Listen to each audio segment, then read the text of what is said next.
Bonjour tout le monde, mardi 3 juillet 2018, point bourse du jour, notamment porté par les valeurs technologiques. Les États-Unis ont terminé en haussière, le Dow Jones a pris 0,15%, le SP500 0,31% et le Nasdaq 0,76%. On notera la belle hausse de Dell qui a terminé en hausse de 9%. Aujourd'hui on aura une demi-séance donc aux US, demain Independence Day ça sera fermé et réouverture jeudi. Concernant le CAC, eh bien, il continue d'évoluer entre les mêmes limites, donc 5250, 5350. Vendredi, nous étions à 5350, hier matin 5250. Et une nouvelle fois, cette zone de 5240-50 a fonctionné. Donc on continue à travailler de la même façon, à savoir vendeur sur des robots. On est actuellement d'ailleurs dans une zone de vente possible. Donc cette zone de 5315-20 est une zone sur laquelle on peut tenter une petite vente dans l'idée d'aller chercher 5290, pourquoi pas pour scalper.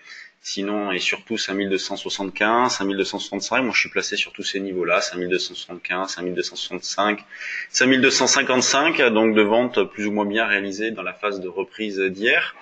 Avec ou sans call d'ailleurs, donc on travaille un sens prioritaire toujours vendeur, et le fait de jouer cette stratégie-là, même si c'est vrai qu'il n'y a pas de relais, que le marché a parfois des rebonds violents, nous permet d'accumuler pas mal d'écarts et surtout de ne pas se prendre les pieds dans le tapis dans cette période de phase de saloon avec des baisses violentes mais des rebonds violents aussi. Le DAX ce matin est pas mal, donc on est à 12 320. La zone de résistance sur le DAX a été atteinte puisqu'elle se situe autour de 12 340, donc 40-45. Donc sur le CAC et le DAX, on est dans une zone de vente possible. Alors c'est pas une énorme opportunité au vu du contexte, mais ça se tente sur des petites quantités. Si vous souhaitez avoir une perte connue à l'avance sans utiliser de stop loss, eh bien vous pouvez acheter des calls en face, donc soit des calls, des options hebdo ou alors des options mensuelles, c'est comme vous le souhaitez. Quand on regarde du côté de l'euro-dollar, eh bien il n'a pas bougé énormément hier.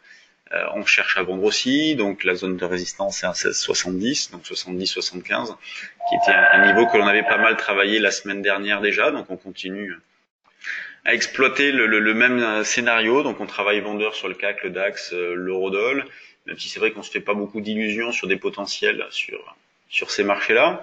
Quand on regarde du côté des actions, on constate toujours beaucoup de régularité sur les valeurs du CAC. La plus forte hausse depuis l'ouverture, c'est ST Micro qui prend 2. Crédit Agricole la plus forte baisse. Donc on voit que tout est modeste, vraiment pas d'excès, toujours beaucoup d'arbitrage. Le contexte, lui, reste identique.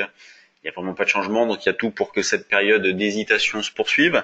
Certains s'attendent à un été un petit peu chaud. J'ai eu des petits commentaires à droite à gauche dans ce sens-là, avec toujours beaucoup de menaces, mais voilà, un marché des résultats d'entreprise qui sont plutôt bons, et les banques centrales qui sont toujours en soutien. Donc on va être méfiant. L'idée de travailler en synthétique, notamment sur le CAC, reste toujours d'actualité. C'est vrai qu'on peut toujours profiter d'une volatilité qui, même si elle a augmenté un petit peu, reste assez faible pour se couvrir sur des positions prises sur le futur, donc ça mérite de ne pas coûter cher, et d'accumuler un grand nombre d'écarts sans se prendre la tête et en étant serein si jamais on a tort. Donc beaucoup de régularité sur les valeurs du CAC, Sanofi Total, parmi les plus fortes hausses qui prennent 0,5-0,6%. Quand on lance les screeners volume, qu'est-ce que l'on retrouve? Je le découvre en même temps que vous. Donc Visiomed qui monte un petit peu. D'ailleurs, on aurait peut-être un signal d'achat. On va surveiller ça. C'est pas tout de suite. Il en faut un petit peu plus. Abivax, Partouche, Quantum, Bonduel, Valneva. Bon, pas grand-chose à se mettre sous la dent ce matin. C'est plutôt une majorité de hausse, une légère majorité. Metex qui est toujours pas mal. Donc nous, on avait déclenché sur le trade du jour il y a quelques temps déjà. Donc au-dessus de 10, elle confirme tranquillement. Il n'y a pas de changement. Donc spéculation modeste, beaucoup de régularité sur les valeurs du CAC, un marché toujours très hésitant, beaucoup de confusion. Et la zone de vente des 5310 a fonctionné. Allez, encore un petit effort et je vais pouvoir me racheter. Sur ce, bonne séance à tous et à demain pour notre nouveau point bourse.